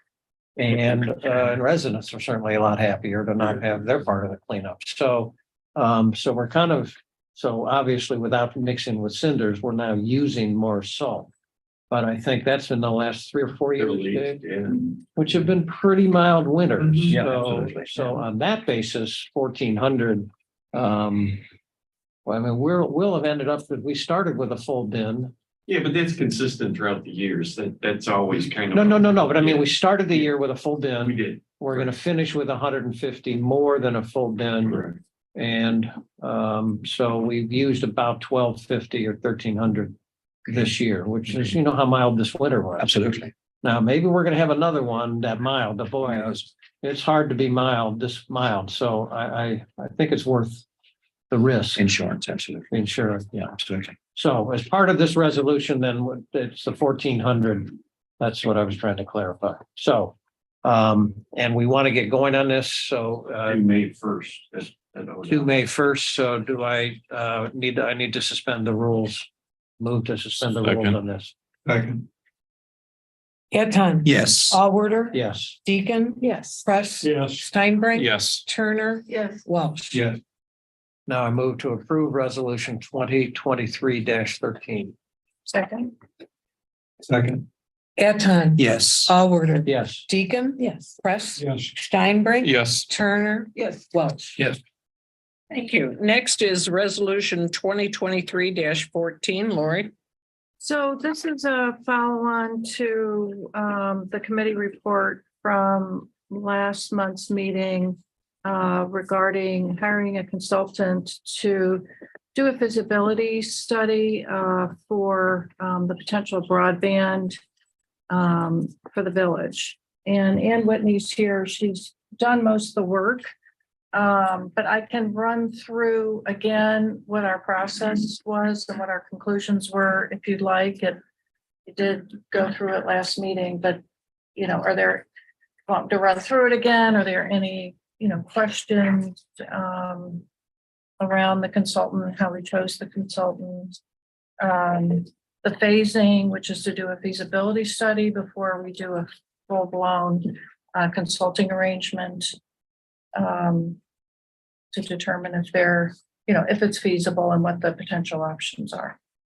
So you're asking us to commit to up to $15,000 this evening, is that right? That's right. Okay. Well, to give the mayor the authority to. Do that. Yes. And then That's come correct. back for a second decision if you want to proceed. Once we have the results of the study and the consultant lays out the Yeah. potential options, it seemed wise to do that first. Then we'll know but it will come back to council, absolutely. That's fine. Steve? I'm just going to add, when we did the budget, we did anticipate that there would be this kind of a consultant and some kind of an expense. We put $10,000 at that time as a placeholder in the budget for it, not knowing what the scope would be and the timing and so on. Okay. So this is not a total surprise. I think the way it's being proposed to split it between the upfront piece, 15,000 to determine the need, the size, how many homes, et cetera, is a good way to go. And then if there's a go forward, the plan is it's the other 25,000. Right. And we don't know whether we'll what'll happen after the 15,000 and the assessment and whatnot. It'll be presented to council and we'll see at that point if Yeah. it merits it or it doesn't merit. Right, and it's such a complex area and there are so many, it's a developing area. It really seemed wise to get the expertise of a consultant. None of us are experts by any stretch in this field. Any other questions? The one thing that she brought up actually by David at the last meeting about negotiating, Yeah. negotiating the contract and a suggestion that it be support. Yes, we'll change the statement of work. It isn't changed in the thing you sent It's out. not, Okay. and but we will definitely change Good. that. It should Now say that'd be phase support. 2, right? Not phase Yes, 1? it is. phase two. Yes, Okay. that would be phase Phase 2. two We is would covered in the never document. delegate or Absolutely. or negotiate. Absolutely. Lori, I guess I've got a question for you. Sure. I think the range of options is wide. Mhm. From doing something with Spectrum that we're not doing today, all the way through to at the extreme, owning and operating all or part of a system. Are you confident, and is Ann confident, that this particular consultant has this bandwidth to cover all So to that? speak. Yeah. Yeah, Yes, the only thing the consultant said they weren't able to do, and correct me if I'm wrong, is if we went the route where the so-called middle mile would be owned by private investors, they would not help us get investors. And that was the only thing that he said he could not help with. Is that right, Ann? Did I? I agree. Yeah. And Reed Consulting has they've done extensive work in all areas. yeah, I can tell you Hunting Valley is down to 2 alternates now, and they're at extremes. One alternate is a deal with Spectrum, and they've got a much better deal than Spectrum offered us in the RFP last year.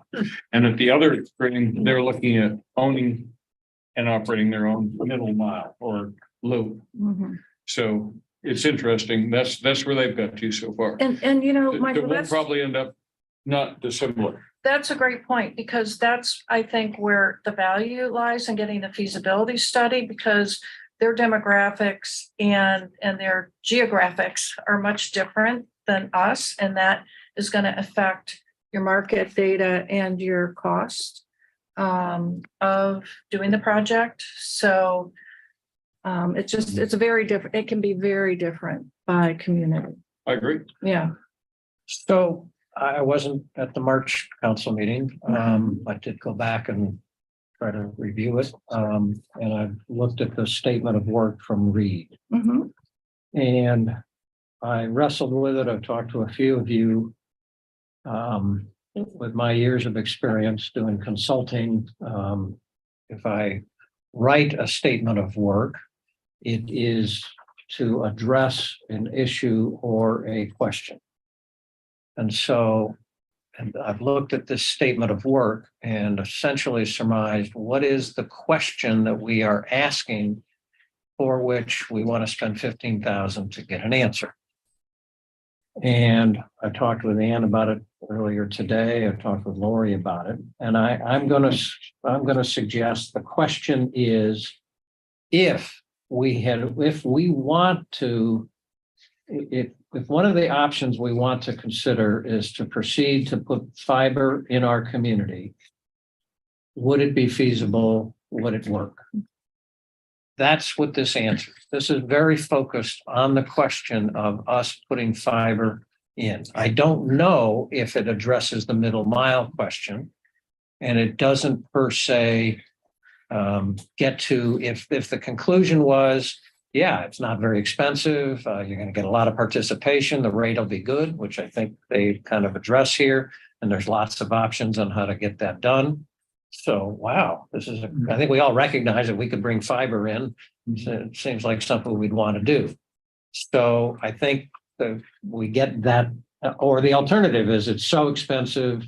You really got to join with other communities or whatever. So then what other options do you guys want to consider? So I think it's fiber oriented, and I've concluded I was quite frankly still skeptical partway through today whether I didn't really understand, but I've come to that focus, and I think for 15,000, we'll have a lot better understanding of of if we want to pursue fiber, what's entailed, what would it cost, et cetera. Now, that's my take. I don't know if you guys have. Community, would it work? I have a question on this. We went to Cablevision, which is the original, now Spectrum, and the village had to commit that we'd only do Cablevision because we were so spread out that nobody would take an investment to wire the village, basically. I think we were the first customer with my mother-in-law because she was bedridden. And we had to drive a stake in the ground just to ground it, so it would work. And I think the village is under contract with them all the way through to Spectrum unless that's rolled off. I think that. Rolled off since 2007. Yeah. Now, Now the a second thing statewide is, franchise. you're talking about fiber. They just wired our street. It's free.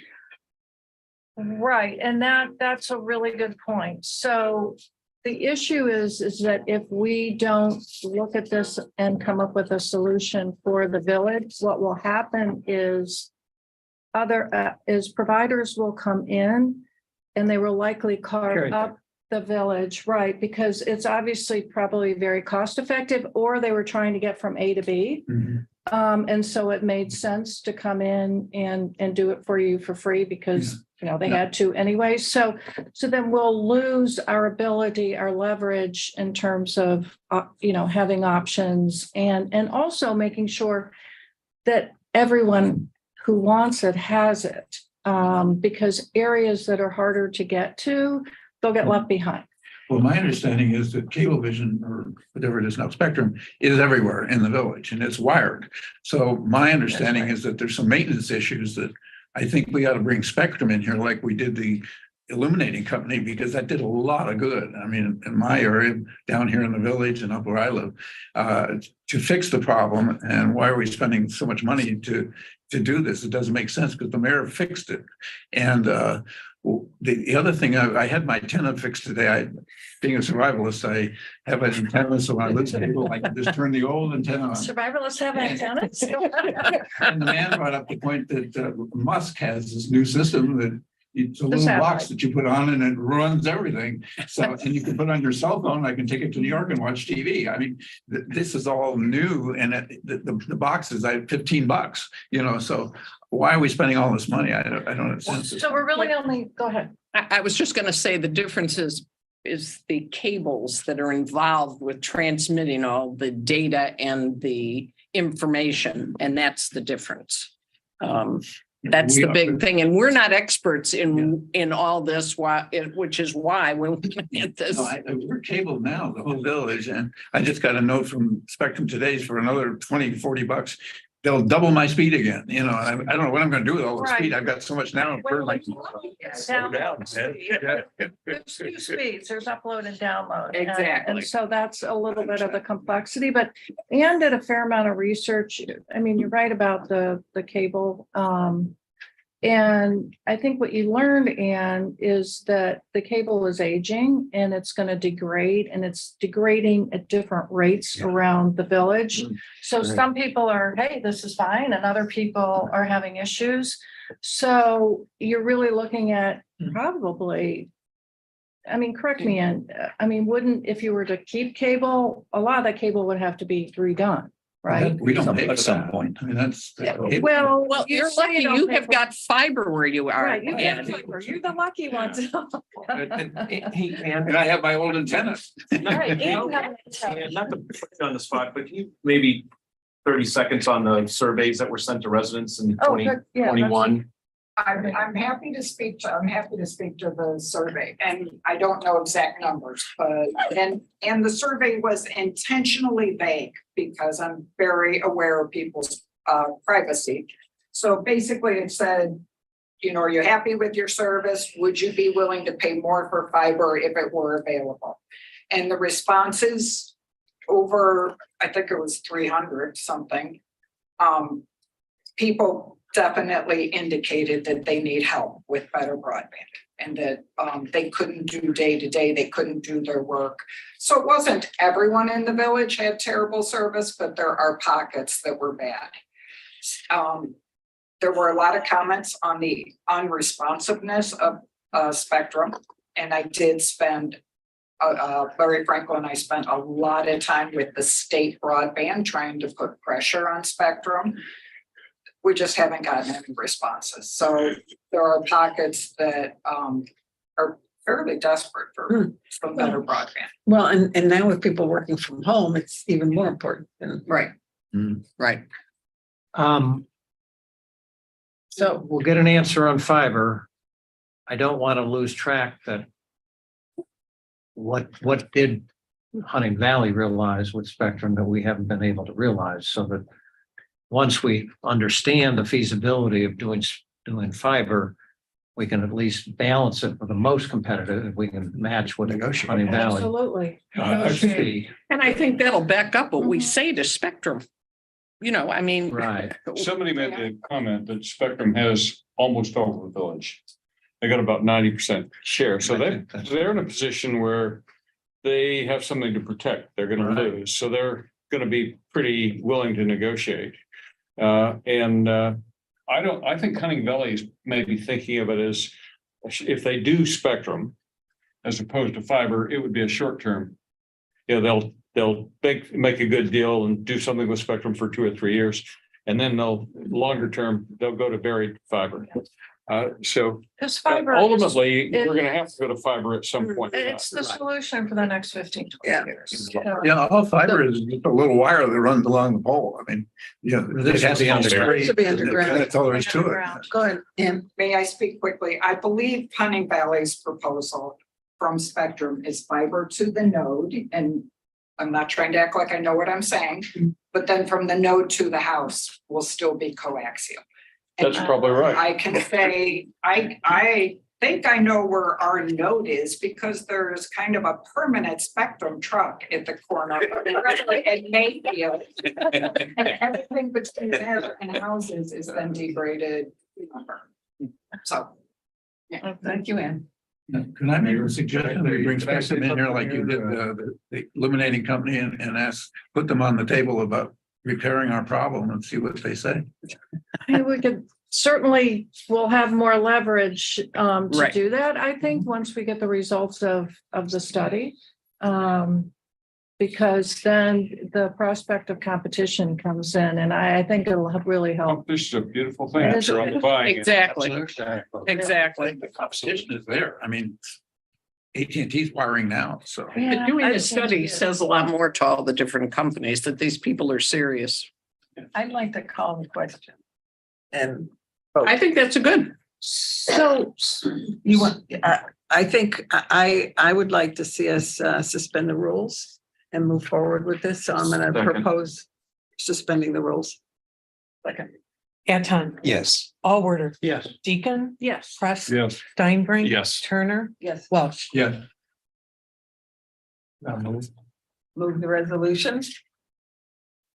What's your resolution? Oh, sorry. Do I read it? Yeah. This is my first one. Oh, wow. Have to read resolution. Now move to approve resolution. Okay, now move to approve resolution number 2023-14. Second. And this is just for the Who was 15,000. second? Correct. Me. Yeah, fine, Sandra did. And this is for the Yeah, let's just- $15,000. just for the 15,000.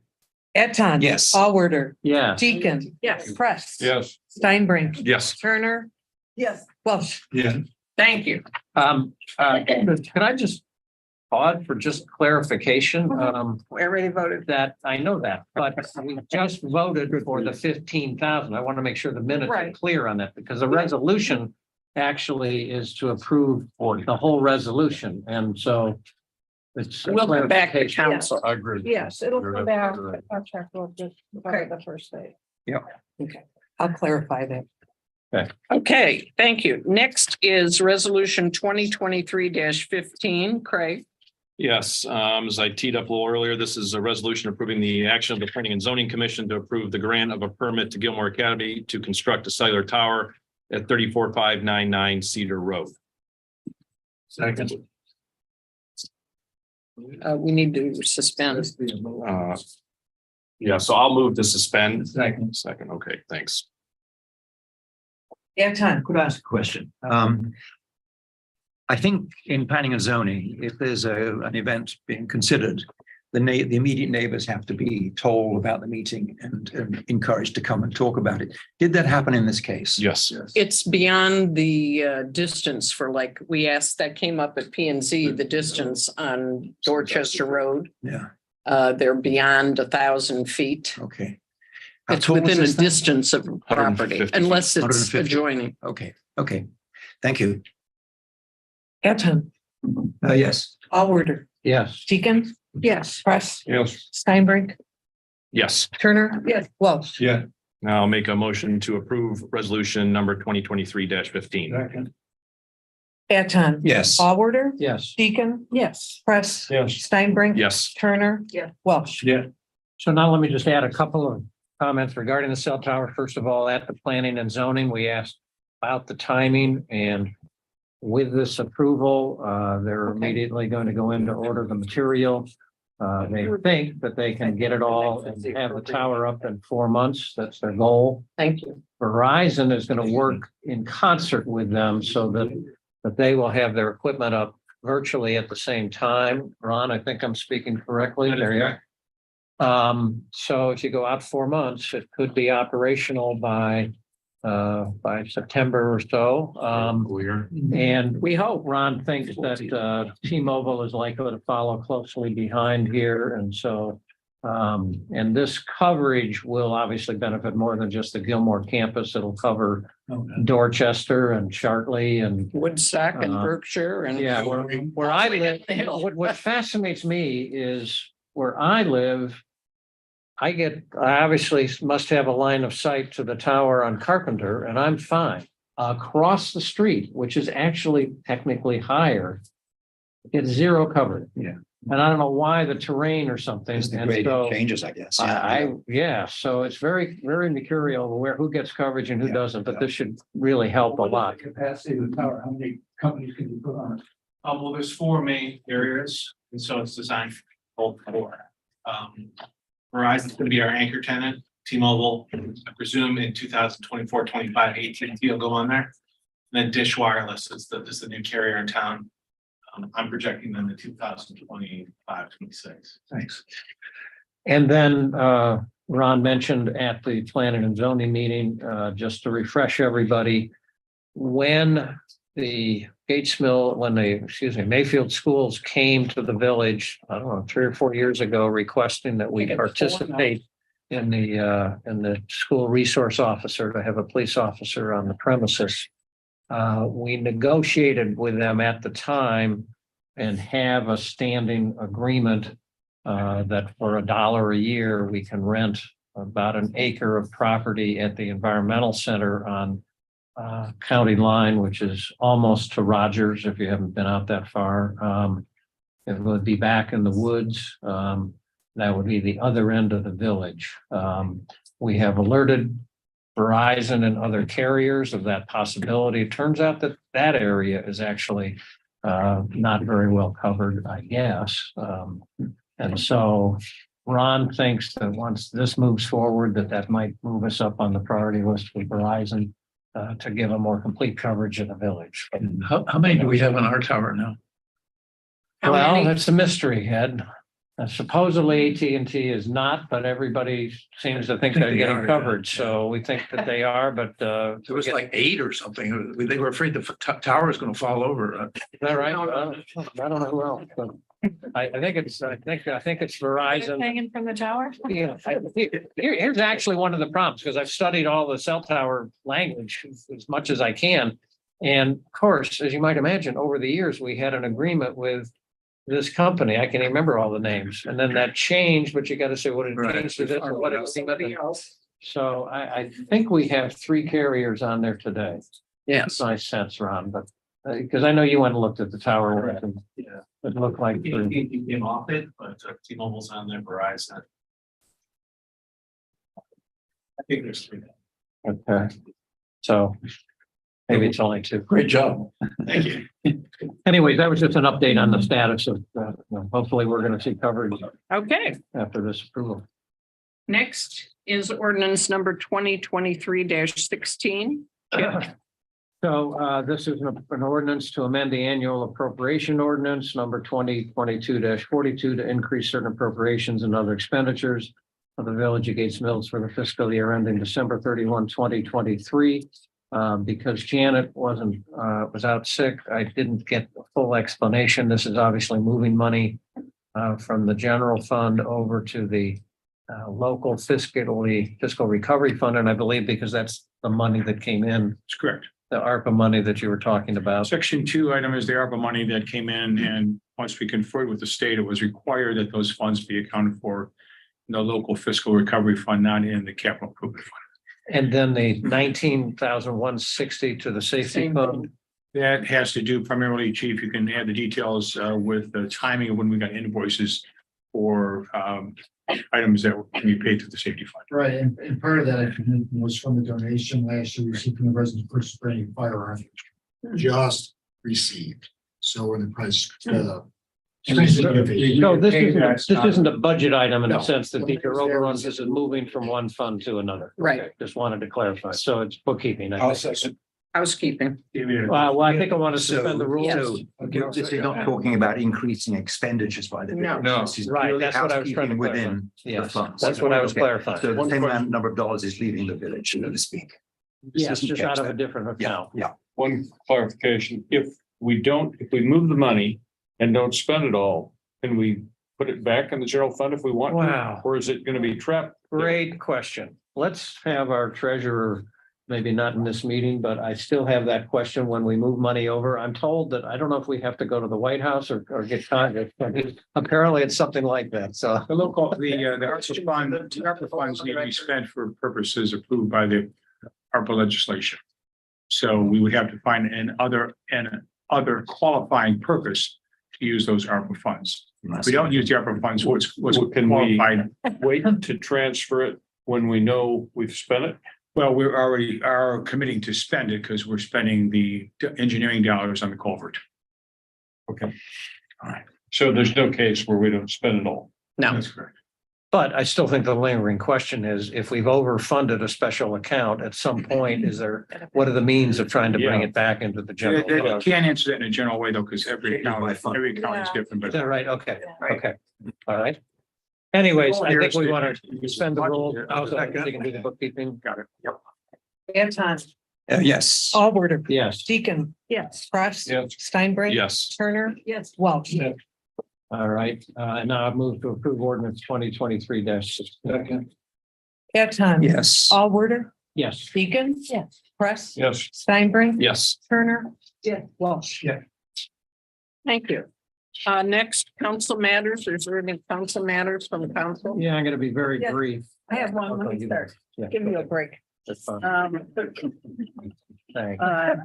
So at our last meeting, we discussed whether we wanted to change the council meeting to the third Tuesday of each month to allow more time for the preparation of the agenda and to ensure the law director can attend the full meeting. So tonight was a perfect example. He has another community that he represents, so he had to leave. So what's our pleasure about changing it to the third Tuesday? Well, I was gonna put it on for May, actually, because I talked earlier today. I hadn't had a chance to talk to the fire chief about training, which was on the, what was it, the third and fourth? We're first and third. And Okay. So do we need a motion for May then? the technical people that make a lot of this possible. Right. On the fire department. Right. And also have a pretty high role in training. Okay. So they would be at both places. I think if the start time was 5:30, the training starts at 7. Oh, I think. It'll work still. We could make it work. okay. Yeah. So when you say you're putting it on So I the, was gonna put it on the agenda to vote on it in May, because I May. didn't get it done to get it on here. okay, all right, good. Here's a possible suggestion. The biggest problem in all this is when the first of the month of the Tuesday, which only leaves 7 days to compliment the second Tuesday. That happens in August. And so if we enacted it to happen in August, then the meeting would be the 15th instead of the 8th, which is still pretty quick. I mean, it is 5 weeks from the previous one. Obviously, once we do it, then it's back to the normal calendar, but so anyways, I just throw that out there. But I was gonna put it on for May. Okay, so quick comments. I believe we moved the meetings from 6 o'clock back to 5:30 because of Todd. And do we want to keep, look at people who want to attend meetings, residents, is 6 o'clock better, 5:30 people are still getting home from work and. The council meetings have gone from 5 o'clock. I think Trina, we used to come at 5, then it was changed to 7, then it was at 6. It's kind of been all over and now it's at 5:30, so it can be. Could it be at 4 or something like that? Now you're pushing it. Well, hang on. If you move it too early, people at work for a living. Exactly. Like Greg. Sorry, guys. Leave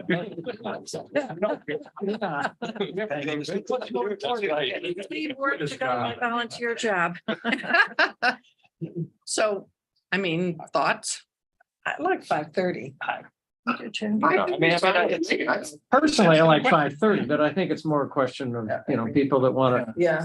Anytime for dinner and stuff. Well, and it's also, Meeting that way. we didn't used to televise them like we do now too, so people can watch it at their leisure too. Well, that's the other point. is we're gonna talk to some other. You just said. 5:30 is fine. Yeah. Okay, that's Charlie, good, okay. All right. Are we doing this? You have another I'm good, thank you. When is the May meeting? The second Tuesday or the third? May meeting is the second. We're not changing it. We're going to talk about it at the May meeting. We'll vote for it in May. Thank you. Okay. So just to remind all the council members, back in, I think, January, I launched, have each of you give me ideas of what things you think we ought to focus on council over and above our day-to-day matters. I got input from every one of you. Obviously, it's gone for the March meeting. But what's transpired in the meantime is that the comprehensive plan is, taking more and more shape. And there are a lot of things, as I read it, obviously don't know what the final is going to be, but there's going to be a lot of things in there that I think we're going to want to not only deliberate, but if we're going to want to take action, it probably might involve forming committees, we're going to have to be very careful how we prioritize. So there's a lot of things. So I'm kind of prone, but I went through all of the suggestions. Certainly a number of them, quite frankly, are things that are happening in the normal, not in the normal course, but are already underway. There were a couple of things about the charter review, but that's already underway. So we don't need to do anything more than we're already doing. That would be an example.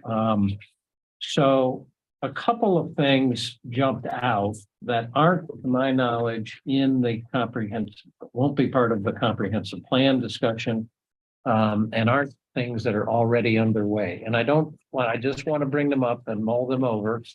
Now, to some extent, tree canopy is it's addressed to a certain extent. There's other ways of reading the comprehensive plan. So I think it will get encompassed in that. I know that Sandra, you and the mayor have started to do some background work, working with Land Conservancy with your role on both that organization.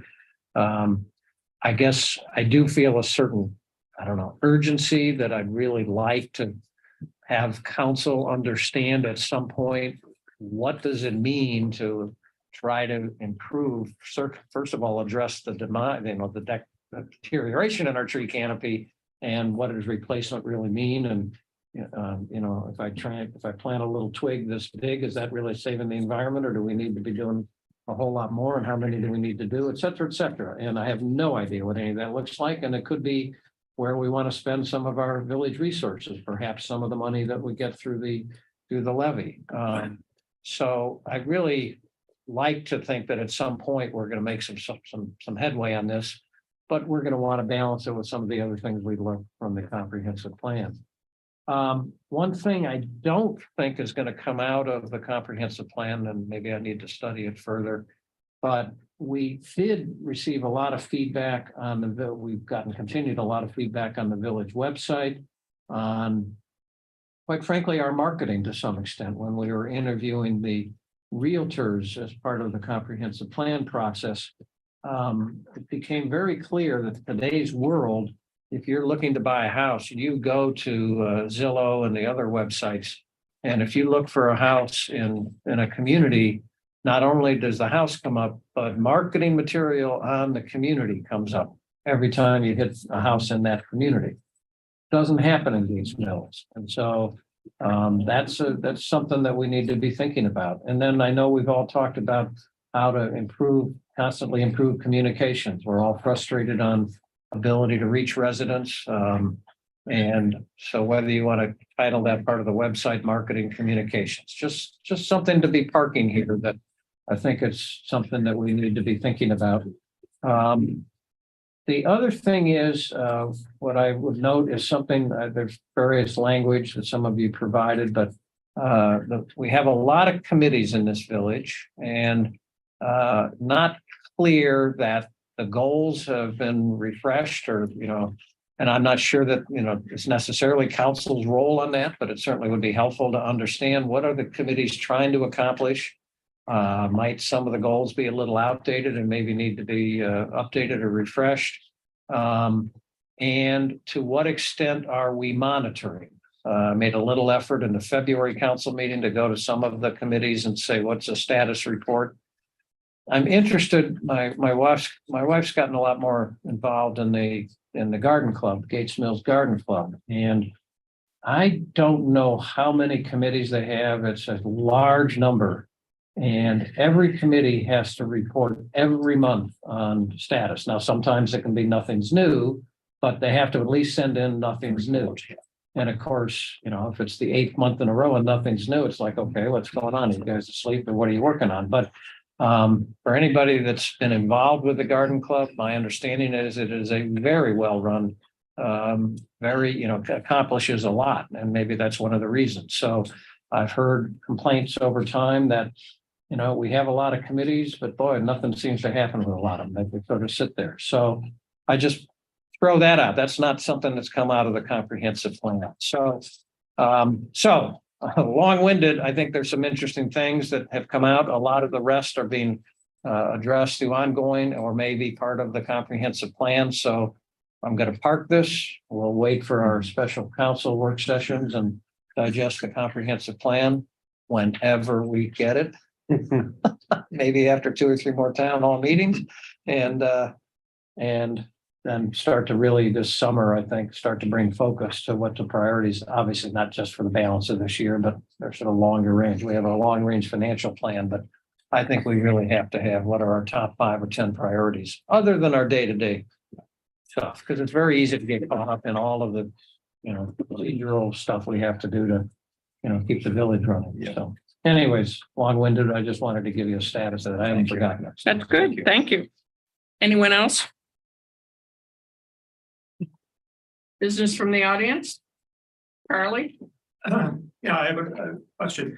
The interim report, the 32 pager, I read it twice. And while it's interesting and so on and so forth, there's only one mention of anything that would cost anything in there. And it was $20,000 to join some of the other communities in a senior program. How in the world can you prioritize if we have no idea what the comparative costs are? And there's 2 costs. You have a cost to the village of some of those, and you have a cost for outside investors in many of the others. And we really don't have any firm way of saying what that is. But I think those objects that are in that 32 pages that are kind of recommendations, and there's a lot of Weasley words in there, but there should be some emphasis in the priority process of knowing what those obligations might cost. And secondly, who's going to do them? Are we going to hire somebody on the outside? This is the kind of thing that we would hire a consultant for. This is the kind of thing we would do internally. If we did it internally, it might cost us X number of dollars. Otherwise, why not highlight for the things that don't cost anything? I mean, they're all going to come out number 1. Why? Why wouldn't you? So anyway. Okay, thank you. Do you want a response?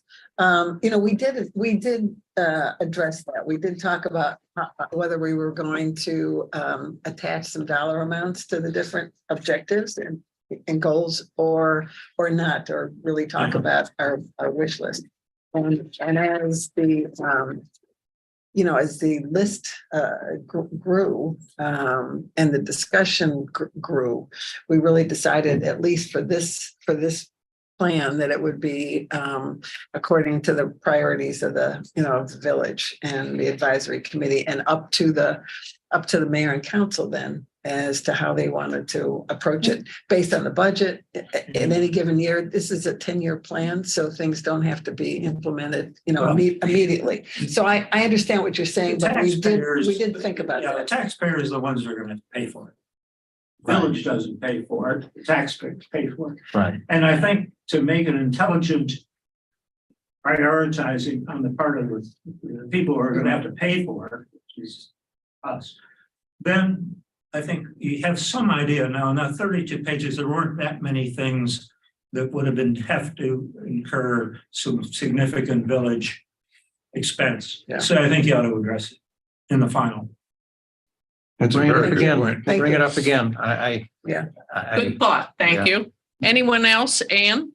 This is for Sandra and Chip. On the website, on the comprehensive plan, Mhm. if you click on the survey, it's a draft survey, which is very, it's not close to what the actual survey was. So my question is there a way that a resident has access to the survey that the residents actually did fill out with the choices, with the answer choices?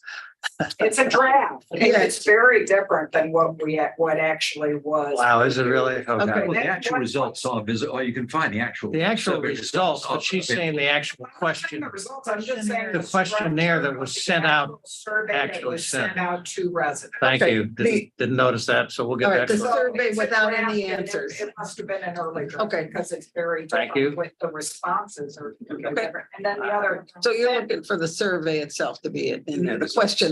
Questions and choices of answers. Okay. Good catch, Anne. Thank you. Then that got me clicking on the comprehensive. Good luck. Yeah, thank you. The minutes, there's no link. I There's- think we Nothing all there. want garbage back.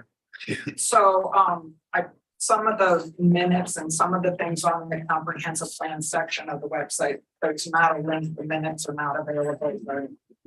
Okay, that may be bookkeeping, because we certainly have the notes from every meeting, so we'll get. I don't know if it's a link issue, I don't know, but it's not Yeah. available. Okay, Thank and you. we're done for each meeting, so we'll have to check. Thank you. Anyone else? Mayor, the minutes that show up on the website show no minutes for architectural review or historic for the last year. In 2021, when we were there every month, they were there in January and February 2022, and there's been nothing since. And I wondered if that's by choice or. No, but I just have to get back to getting them. I'm working my way back. I'm working with Jean. It's just everybody's schedule, her schedule and mine's having. Yeah, there've been a couple of issues which sent me back to those minutes, but they weren't there. Yeah, they'll eventually get there. But the school liaison committee minutes are there every month. They are. All right. Congratulations. Thank you. Very important. Anyone else? Motion to adjourn. Airtime. Yes. Paul Woodard. Yes. Deacon. Yes. Press. Yes. Steinberg. Yes. Turner. Well, Oh. David, do you want to? Yeah, Thursday mornings would be good. What time? Eight. Well, I just have to talk. I usually. Oh my gosh.